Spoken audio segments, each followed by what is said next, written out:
حالانکہ وہ ہر ہدایت سیدھا راستہ نہیں ہوتی. ہندو کے ہاں جب بچہ پیدا ہوتا ہے تو وہ دیکھتا ہے, اسے نہیں پتا کہ میں نے عبادت کرنی ہے نہیں کرنی ہے تو کتنے معبود ہیں, پتھر کی عبادت کرنی ہے یا ایک خدا کی عبادت کرنی ہے, اسے کچھ معلوم نہیں ہے. لیکن نبی صلی اللہ علیہ وسلم نے فرمایا فَأَبَوَاهُ يُهَوِّدَانِهِ أَوْ يُنَصِّرَانِهِ أَوْ يُمَجِّسَانِهِ. بچہ اپنے والدین کو دیکھتا ہے کہ وہ پتھر کی مورتیاں بناتے ہیں اور ان کے سامنے میرے ماں باپ جھکتے ہیں, تو وہ یہاں سے گائیڈنس لیتا ہے, وہ سمجھتا ہے کہ یہ عمل ٹھیک ہے, مجھے بھی ایسا کرنا چاہیے, وہ اس کو ٹھیک سمجھنا شروع کر دیتا ہے. اپنے خیال میں وہ سیدھا راستہ لے رہا ہے, لیکن آپ کا کیا خیال ہے, یہ ہدایت درست ہدایت ہے یا غلط ہدایت ہے؟ بولو نا, غلط ہدایت ہے بھائی.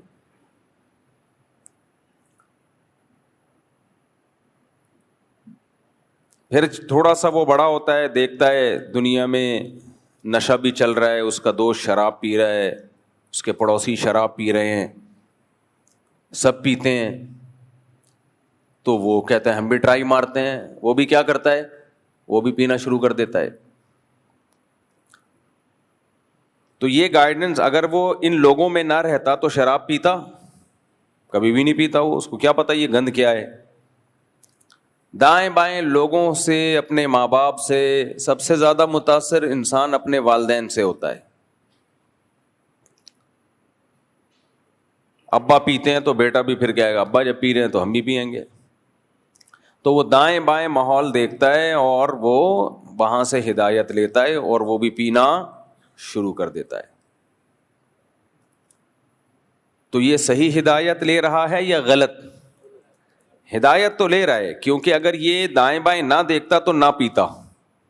خود سے اس گندگی کی طرف کبھی بھی انسان کا ذہن نہیں جاتا. لیکن کچھ صحیح چیزیں بھی لے رہا ہوتا ہے. وہ دیکھتا ہے قانون بہت مضبوط ہے, چور پکڑے جاتے ہیں, ان کو سزائیں ملتی ہیں, اور جو انسانیت کی خدمت کرتے ہیں ان کو سوسائٹی اپریشیٹ کرتی ہے, ان کی حوصلہ افزائی کرتی ہے. تو اس بہانے وہ بھی کچھ نیک کام کر لیتا ہے. اس نے دیکھا فلاں نے غریبوں کو کھانا کھلایا, محلے میں لوگوں نے بڑی واہ واہ کی, بڑا اچھا آدمی ہے, نائس پرسن ہے. تو وہ دو لوگوں کو دیکھا دیکھی وہ بھی کبھی چندہ دے دیتا ہے, کبھی کسی ٹرسٹ میں پیسے دے دیتا ہے, لوگوں کو کھلا دیتا ہے. تو یہ ہدایت بھی اس نے کہاں سے لی ہے؟ بولو, خود سے نہیں, پبلک کو دیکھا اس نے. تبھی جن کے باپ دادا سخی ہوں اکثر بچے بھی ان کے سخی ہوتے ہیں, کیونکہ یہ والے ہدایت گائیڈنس انسان سب سے زیادہ اپنے باپ اور اپنی ماں سے لیتا ہے. ہر طرح کی ہدایت. مذہب اپنے ماں باپ سے لے رہا ہے تو باقی کیا رہ گیا بھائی؟ جب مذہب ماں باپ سے لے لیا تو باقی کیا رہ گیا؟ یہ جو غیر مسلموں میں زنا اتنا عام ہو گیا نا, اس کی وجہ یہ کہ نکاح ختم تو پیدا ہی بچہ گرل فرینڈ سے ہو رہا ہے. تو زنا سے جب بچہ پیدا ہو رہا ہے تو بچہ پھر آگے نسل تو زنا سے ہی چلائے گا نا. وہ میں نے ایک بیان کیا تھا, اس پہ شارٹ کلپ لازمی بنا دینا. میں نے ایک بیان کیا تھا, کسی نے مجھ سے سوال پوچھا کہ میری ایک گرل فرینڈ تھی, اس سے بچہ پیدا ہو گیا, پھر میں نے اس گرل فرینڈ سے شادی کر لی, تو کیا وہ بچہ میرا کہلائے گا؟ اس کا میں نے جواب دیا تھا نہیں, کیونکہ وہ زنا سے پیدا ہوا ہے, لہذا وہ بچہ بغیر باپ کے کہلائے گا. بے شک اس لڑکی سے آپ نے بعد میں شادی کر لی ہو, شادی کے بعد جو بچہ پیدا ہوگا وہ حلالی ہے, نکاح سے پہلے جو پیدا ہوا وہ حلال نہیں ہے. تو آپ اس کے باپ نہیں ہو, چاہے بے شک آپ نے اس گرل فرینڈ سے بعد میں شادی کر لی ہو. اور باپ نہ ہونے کا مطلب کیا ہے؟ ولدیت میں نادرہ میں آپ فادر میں اپنا نام نہیں ڈال سکتے. دنیا میں ڈال دو, آخرت میں اللہ پکڑے گا, وہ نہیں چھوڑے گا آپ کو. نمبر 2, اس کو آپ کی وراثت نہیں ملے گی, آپ کو اس کی وراثت نہیں ملے گی, اس کو آپ کی وراثت نہیں ملے گی. نمبر 3, اس کے ذمے آپ کے کوئی حقوق نہیں ہے جو باپ والے حقوق ہوتے ہیں نا, صلہ رحمی, رشتہ داری جوڑنا, اور خیال کرنا بڑھاپے میں، آپ کا کوئی حق اس پہ بولو نہیں ہے۔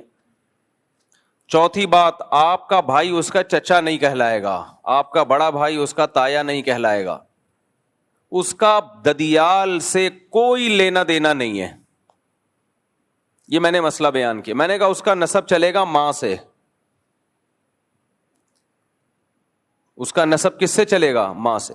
دیکھو، ایک آدم علیہ السلام اللہ نے پیدا کیے جو سب کے باپ ہیں، ان کا کوئی والد نہیں ہے۔ دوسرے عیسیٰ علیہ السلام اللہ نے اپنی قدرت سے بغیر باپ کے پیدا کیے، ان کا نسب ماں سے چلتا ہے، مگر یہ ان کی فضیلت ہے، یہ ایک معجزہ ہے۔ نمبر 3، سیدہ فاطمہ رضی اللہ عنہا جو نبی کی بیٹی تھیں، آپ کی فضیلت ہے کہ نبی کا نسب آپ کی بیٹی سے چلا ہے، یہ آپ کی فضیلت ہے۔ باقی کسی کا بھی نسب اس کی بیٹی سے نہیں چلتا، چلتا کس سے ہے؟ باپ سے۔ اور باپ کا نہ ہونا یہ نسب پہ ایک بہت بڑا داغ ہے اسلام میں۔ یہ کیا ہے؟ ماں سے نسب کا چلانا۔ یہ 3 شخصیات تو مستثنی ہیں، آدم علیہ السلام، سید الانبیاء محمد صلی اللہ علیہ وسلم اور عیسیٰ ابن مریم۔ ان 3 شخصیات کے علاوہ اگر کسی کا نسب ماں سے چل رہا ہو، ایک اور صورت ہے وہ لعان کی صورت، اس میں نہیں جاتا، فقہی مسئلہ ہے، پھر وہ پیچیدہ ہو جائے گا۔ باقی اگر کسی کا نسب باپ سے نہیں چلتا، ماں سے چلتا ہے، تو یہ نسب پہ ایک کالک ہے، ایک بدنما داغ ہے، یہ اس کی علامت ہے کہ اس کا باپ نہیں ہے، ولد الزنا ہے، یہ زنا سے پیدا ہوا ہے۔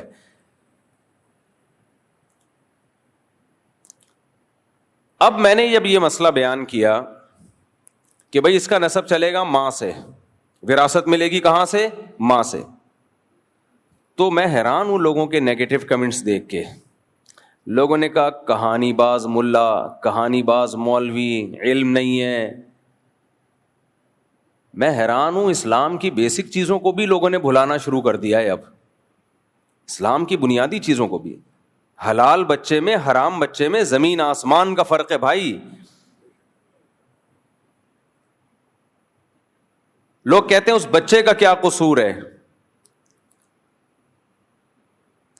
تو ہم اس بچے کو گنہگار نہیں کہہ رہے، ہم اس بچے کو جہنمی نہیں کہہ رہے، اس کا واقعتاً کوئی قصور نہیں ہے، لیکن اس باپ کا تو قصور ہے نا، جو میڈیکلی تو باپ ہے، شرعی باپ نہیں ہے، اس کا تو قصور ہے، اس نے زنا کیوں کیا، لہذا تم سے اس کا کوئی نسب نہیں چلے گا، تم اس کو اپنے کھاتے میں نہیں ڈال سکتے۔ یہ وہ بچہ ہے جس کا کوئی باپ نہیں ہے۔ انگریز تو مانتے ہیں باپ ہے، اسلام کہتا ہے اس کو اسلام باپ نہیں مانتا، باپ وہی ہوتا ہے جو حلال کا ہو، اسلام نہیں مانتا اس کو باپ۔ زانی کے پانی سے جو بچہ پیدا ہو اس کی نسبت اسلام میں زانی کی طرف نہیں ہوتی۔ اسلام میں خاندان کا ہونا، نسب کا ہونا، یہ بہت بڑی حیثیت ہے، اس کی بہت بڑی ویلیو ہے، اور یہ نکاح سے وجود میں آتے ہیں، زنا سے وجود میں نہیں آتے۔ کیوں؟ بار بار ایک مثال دیتا ہوں، گدھے گھوڑے کے ہاں باپ نہیں ہوتے، ماں ہوتی ہے، کیونکہ گدھے گھوڑوں کا گدھی اور گھوڑی کے ساتھ فزیکل ریلیشن ہوتا ہے، شادی بیاہ نہیں۔ کبھی آپ نے اپنے گھوڑے کا تعارف کروایا؟ یہ میرا گھوڑا ہے، یہ اس کا باپ ہے، یہ اس کا دادا ہے، یہ اس کا چاچا ہے، تعارف کروایا؟ یا گدھے کا یہ میرا گدھا ہے، یہ میرے گدھے کا باپ کا نہیں پتا ہوتا بھائی، یہ میرے گدھے کا چاچا ہے بھائی، یہ میرے گدھے کا تایا نا، یہ گدھا ہے اور یہ اس کی ماں ہے، بس اتنا ریلیشن جو بغیر نکاح کے نسل پیدا ہوتی ہے اس کا صرف اتنا ریلیشن، اور اسلام بھی اتنا ہی ریلیشن مانتا ہے کہ اگر انسان بھی بغیر باپ کے پیدا ہو گیا یعنی زنا سے پیدا ہوا ہے تو اسلام کہتا ہے اس کا زانی باپ گدھا ہی ہے اس معاملے میں۔ تو یہ شریعت کا بنایا ہوا مسئلہ ہے، تو مجھے برا بھلا مت کہو، آپ کو جو اعتراض کرنا ہے اسلام پہ اعتراض کرو، اور میں آپ لوگوں کو خوش کرنے کے لیے، سوسائٹی کو خوش کرنے کے لیے اسلام کو چینج نہیں کر سکتا۔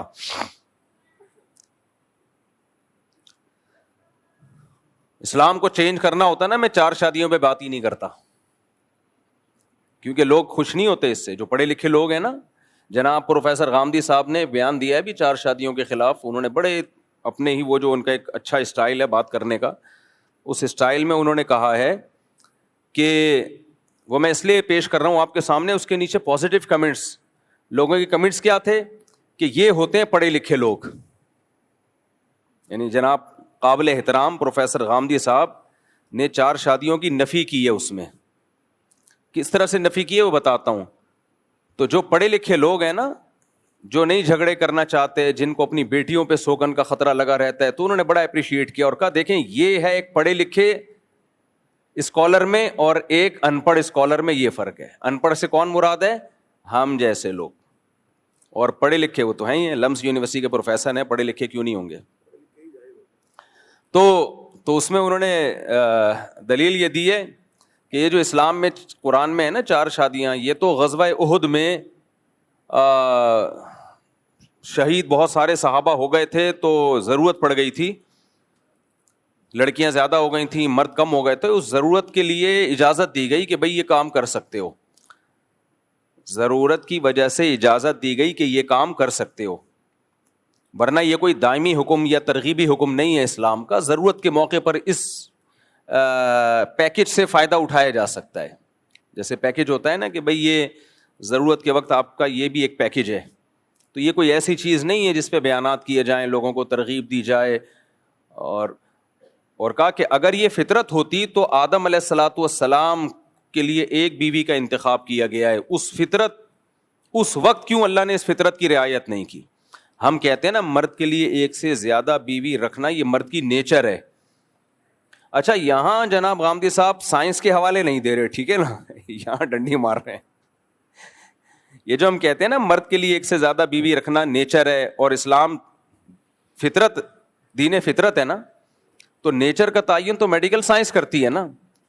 تو جناب پروفیسر غامدی صاحب آپ سائنسدانوں سے پوچھ لیں, آپ میڈیکل سائنس سے پوچھ لیں, اب تو خواتین ڈاکٹرز نے بھی یہ کہنا شروع کر دیا ہے کہ مرد کے لیے ایک بیوی کافی نہیں ہے. کلپ رکھے ہوئے میرے پاس, modern doctors, liberal doctors, lady doctors, انہوں نے بھی یہ کہنا شروع کر دیا ہے کہ مرد کا گزارا ایک بیوی سے نہیں ہوتا. کرنا چاہیے گزارا, اگر یعنی یہ نہیں کہ آپ کو ایک دوسری نہیں مل رہی تو آپ برائی کی طرف جائیں, لیکن مرد کے لیے کافی نہیں ہے. تو یہ تو ڈاکٹر کہہ رہے ہیں. تو رہا یہ مسئلہ کہ آدم علیہ الصلوۃ والسلام کے لیے ایک بیوی کیوں تھی, فطرت اس وقت اس فطرت کی رعایت کیوں نہیں کی گئی, اس کا جواب میں کئی بار دے چکا ہوں. وہ ضرورت تھی ان کے لیے ایک بیوی. جناب غامدی صاحب کہتے ہیں نا کہ غزوہ احد میں ضرورت تھی اس لیے اجازت دی گئی. بات یہ ہے کہ جب ضرورت ہوگی تو پھر مجبوری ہوگی تو ایک پر اکتفا کیا جائے گا. قرآن کے الفاظ یہی بتاتے ہیں, مجبوری ہوگی تو ایک پر اکتفا ہے. وہی مجبوری آدم علیہ السلام کے وقت میں بھی تھی, اس لیے ان کو ایک بیوی رکھنے کا حکم دیا گیا. وہ مجبوری کیا تھی کہ اللہ تعالیٰ یہ چاہتے تھے کہ تمام انسانوں کا جیسے باپ ایک ہے, ماں بھی سب کی ایک ہو, ایک اصل پہ سب جمع ہو جائیں جا کے. اگر آدم علیہ السلام کی 4 یا 8 یا 10 15 بیویاں ہوتی ہیں تو ہم میں تو سوتیلے پن میں لڑتے رہتے ہیں. ہم تو اما ہوا کی اولاد ہے, تو اما فلاں کی اولاد ہے, تو اما فلاں کی اولاد ہے. ایکویلٹی, مساوات جب ہی پیدا ہونی تھی, انا خلقناکم من ذکر و انثی, اے لوگوں ہم نے ایک مرد اور ایک عورت سے تم کو پیدا کیا ہے, تم سب سگے بھائی ہو, سوتیلے بھائی نہیں ہو تم. اس کی مثال یہ ہے کہ آدم علیہ السلام کی اولادوں میں نکاح کیسے ہوا ہے, نکاح کیسے, وہ تو سب بہن بھائی تھے. کزن تو بعد میں بنے ہیں نا وہ, تو آگے نسل کیسے چلے گی؟ نسل اسی طرح چلے گی کہ جڑواں بہن بھائی کو سگا بہن بھائی قرار دیا گیا, اور جو جڑوے نہیں ہوئے ان کو ایک دوسرے کے بہن بھائی قرار نہیں دیا گیا, ان کو ان سے نکاح کی اجازت دی گئی. آج ایسا نہیں ہو سکتا. اب اسی دلیل سے کوئی یہ کہے کہ جی میں اپنی بہن کے ساتھ ایک ہی پیٹ سے پیدا ہوا ہوں, جڑواں ہم ٹوئنز ہیں, لہذا یہ تو میری بہن ہے, اور جو میرے بعد اگلے سال میرا بھائی ایک بہن کے ساتھ پیدا ہوا وہ میری بہن نہیں ہے, میرا اس سے نکاح جائز ہے. علماء کیا کہیں گے؟ یہ غیر فطری ہے, یہ نیچرل نہیں ہے, بہن سے شادی غیرت کے خلاف. تو وہ جواب میں کہہ سکتا ہے آدم علیہ السلام کے یہاں پھر نسل کیسے چلی ہے, ان کی اولادوں نے کس سے شادیاں کی ہیں؟ کزن تھی اس وقت, کوئی بہنیں ہی تھیں, تو یہی کہا جائے گا وہ بھائی اس وقت ضرورت تھی نسل چلانے کی, تو اسی کو بہن قرار دیا گیا جو جڑواں پیدا ہوئی ہے بھائی کے ساتھ. جو بھائی کے ساتھ پیدا نہیں ہوئی اس کو نامحرم قرار دیا گیا. لیکن اب یہ ضرورت ختم, اب آپ کے ماں ایک ہو باپ ایک ہو, ماں الگ ہو باپ ایک ہو, باپ الگ ہو ماں ایک ہو, سوتیلے بہن بھائی کو بھی بہن بھائی قرار دے دیا. حتیٰ کہ آپ نے کسی خاتون سے شادی کی, اس کی بیٹی کو بھی آپ کی بیٹی قرار دے دیا گیا, تو وہ ضرورت ختم ہو گئی ہے. تو اللہ کا شکر ہے ہم جاہل ہی اچھے ہیں, الحمدللہ ان پڑھ ہی اچھے ہیں, اللہ کا فضل ہے. کیونکہ ہم جو اگر یہ ماڈرن اسلام کی طرف چلے گئے نا, تو اس ماڈرن اسلام نے جو آج کے اسکالرز نے لوگوں کی آسانی کے لیے اسلام کو چینج کرنا شروع کر دیا ہے, تو ہم بھی چینج کر کے وہی حشر کرتے اس دین کا جو یہود و نصارہ نے کیا ہے. تو اس لیے مجھے یہ کہنے میں کوئی شرم نہیں آتی کہ اسلام میں اصل 4 شادیاں ہی ہیں, آپ میں تپڑ نہیں ہے, تو اسلام کو چینج کرنے کی کوشش مت کرو. بس قرآن کے الفاظ دیکھو, ان خفتم اللہ تقسطوا فی الیتامی, اگر تمہیں خوف ہو کہ تم یتیم بچیوں میں عدل نہیں کر سکتے, فانکحوا ما طاب لکم من النساء مثنی وثلاث ورباع, تو جو تمہیں پسند آئے ان میں 2 2 3 3 4 4 سے نکاح کرو. 2 سے تو اللہ شروع کر رہے ہیں. فإن خفتم اللہ تعدلوا, اگر خوف ہو کہ عدل نہیں کر سکتے, یعنی اصل مسئلہ تو وہی ہے کہ زیادہ کرو, لیکن اگر تمہارے اندر تپڑ نہیں ہے. اب غامدی صاحب یہ تپڑ جیسے الفاظ استعمال نہیں کرتے, اچھی بات ہے, ہم تو بھائی دیسی لوگ ہیں, ہم تو اسی طرح بیان کریں گے. تمہارے اندر بسوں کے پیچھے ہم نے یہی پڑھا ہے, تپڑ ہے تو پاس کر ورنہ برداشت کر. کیا خیال ہے؟ تو ہم تو وہی بتائیں گے جو, ابھی ہمارا قصور تھوڑی ہے کہ ہماری زبان ایسی ہو گئی. غامدی صاحب لمک یونیورسٹی میں رہے ہیں, ان کی زبان میں بڑی شائستگی ہے, تپڑ پپڑ جیسے الفاظ نہیں آ رہے ہوتے. بھائی ہم نے بھی ایس ایم سائنس کالج میں پڑھا ہے, اور جب ہم جاتے تھے تو بسوں کے پیچھے ہمیں یہی نظر آتا تھا, تپڑ ہے تو پاس کر ورنہ برداشت کر. اب جو پڑھا ہے وہی بیان کریں گے نا, کیا خیال ہے بھائی؟ تو یہ ہمارا قصور نہیں ہے بھائی, جو سوسائٹی میں جو چیز نظر آ رہی ہوتی ہے. ہاں بیان ہم اسٹائل ہمارا یہ ہوگا, بیان ہمارا غلط نہیں ہوگا. بیان ہم نے قرآن و سنت میں جو پڑھا ہے, 8 سال مدرسوں میں بیٹھ کے اور پڑھا, اس میں قرآن و سنت ہے. مدرسے والوں نے اپنا کچھ نہیں پڑھا جہاں میں, تو بیان ہم وہ کریں گے, بیان انشاءاللہ غلط نہیں کریں گے ہم. تو اسٹائل ٹھیک ہے, ہم بھی مرتے ہیں غامدی صاحب کے اسٹائل ماشاءاللہ بڑا اچھا اسٹائل ہے, لیکن سب کچھ اسٹائل نہیں ہوتا میرے بھائی. پہلے بات میں وزن دیکھا جاتا ہے کہ آپ اجماع امت کے خلاف بات کر رہے ہیں, آپ پوری امت سے ہٹ کے ایک الگ چیز لے کر آ رہے ہیں, اور پھر اس کی تفسیر بھی آپ غلط کر رہے ہیں.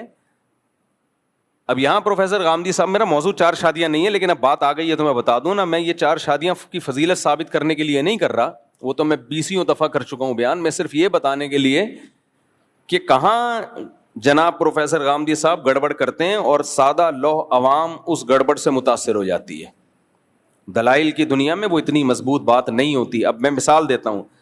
ایک تو غزوہ احد کا واقعہ بیان کر دیا. پہلی بات, آپ نے جو اس آیت کی تفسیر میں کہا کہ غزوہ احد میں ایسا ہوا تھا اس لیے اجازت دے دی گئی, تو یہ تو آپ نے حدیث سے لیا ہے. ایک طرف آپ کہتے ہیں حدیث ایک تاریخی کتابیں ہیں, وہ حجت نہیں ہے. یہ ان کا کلپ موجود ہے کہ حدیث تو ایک تاریخ کی کتاب ہے.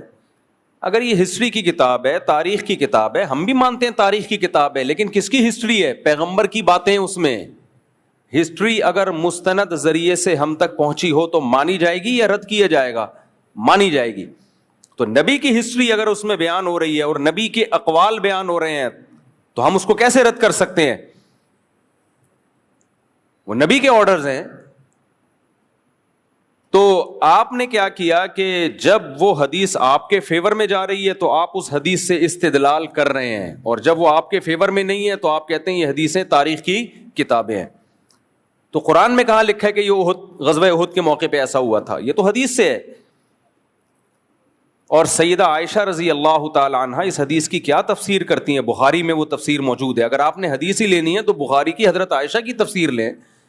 حضرت عائشہ فرماتی ہیں کہ پہلے زمانے میں, یعنی نبی کے دور میں, ایسا ہوتا تھا کہ یتیم بچیاں کسی شخص کی کفالت میں ہوتی تھیں, وہ چاہتا تھا اس یتیم بچی سے شادی کرنا.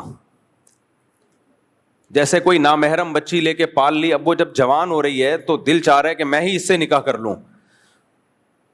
تو وہ کیا کرتے تھے, اس بچی کا جتنا مہر بنتا تھا نا اتنا نہیں دیتے تھے, کم مہر. اب بچی کا باپ زندہ ہوتا تو وہ اپنی بیٹی کو کم مہر میں نہیں جانے دیتا, وہ کہتا ہے میری بیٹی میں یہ خاصیت ہے تو میں اس کا زیادہ مہر لوں گا. اب مطالبہ کرنے والا باپ تو ہے نہیں, تو یہ شخص کیا کرتا تھا, نکاح کرنے کے لیے بہت تھوڑا مہر کر کے خود ہی اس سے نکاح کر لیتا تھا. تو اللہ نے فرمایا کہ یہ یتیم بچی کے ساتھ ظلم ہے کہ تم اس کو مہر کم دے رہے ہو اور اس سے نکاح کر رہے ہو. اس سے نکاح کرنا ہے تو اتنا مہر دو جتنا اس کی خاندان کی عورتوں کا, جس کو مہر مثل کہا جاتا ہے, جو ان کا اسٹینڈرڈ ہے, ادروائز تم اس سے نکاح مت کرو. اب ایک انسان کو دھچکا لگتا ہے کہ میں اس سے نکاح نہیں کروں. عرب میں نکاح کرنا آسان نہیں تھا, کیونکہ لوگ 2 3 4 شادیوں کا رواج تھا. جو شادی کے قابل لڑکیاں وہ ملتی نہیں تھی لوگوں کو. ہماری طرح نہیں تھا کہ وہ اخباروں میں اشتہار دے دے کے شادیاں ہو رہی ہیں لڑکیوں کی, شادی دفتروں میں جا کے اور شادی پیج بنا کے. ایسا صحابہ کے دور میں نہیں تھا, کیونکہ رواج تھا. عرب میں تو 10 بیویاں رکھنے کا رواج تھا, 10 رکھا کرتے تھے. تو اب جو بھی بہت اونچے مالدار لوگ ہوتے, ذرا ان کی پرسنالٹی ہوتی, وہ سب کی شادیاں ہو جاتی. لڑکیاں ملنا آسان نہیں تھا. اس سے اندازہ لگاؤ کہ قرآن کہہ رہا ہے جب کوئی عورت بیوہ ہو جائے نا تو فوراً نکاح کا پیغام مت بھیجو, عدت گزرنے کا انتظار کرو. پھر قرآن کہہ رہے علیم اللہ انکم ستذکرونہن, اللہ کو پتہ ہے بہت مشکل ہوگا تمہارے لیے پیغام بھیجنے میں تاخیر کرنا, لہذا گول مول طریقے سے بھیج دیا کرو. تو بیوہ عورت کے بارے میں اللہ قرآن کہہ رہا ہے کہ صحابہ کو کہ تمہارے لیے صبر بہت مشکل ہوگا. یہ بیوہ عورت کے بارے میں, یعنی اس کو فوراً سب لوگ پیغام بھیجیں گے تو تم بھی گول مول بھیج دو, سراہتاً نہ بھیجو, عدت کا انتظار کرو. آج ہے ایسا؟ آج تو بیوہ عورت عدت کیا, عدت کے بعد بھی 10 سال گزر جاتے ہیں, پیغام نہیں آتا. تو یہ انہی افلاطونیوں کی وجہ سے ہے کہ ایکچولی کر کے پورے دین کا بیڑا غرق کر دیا.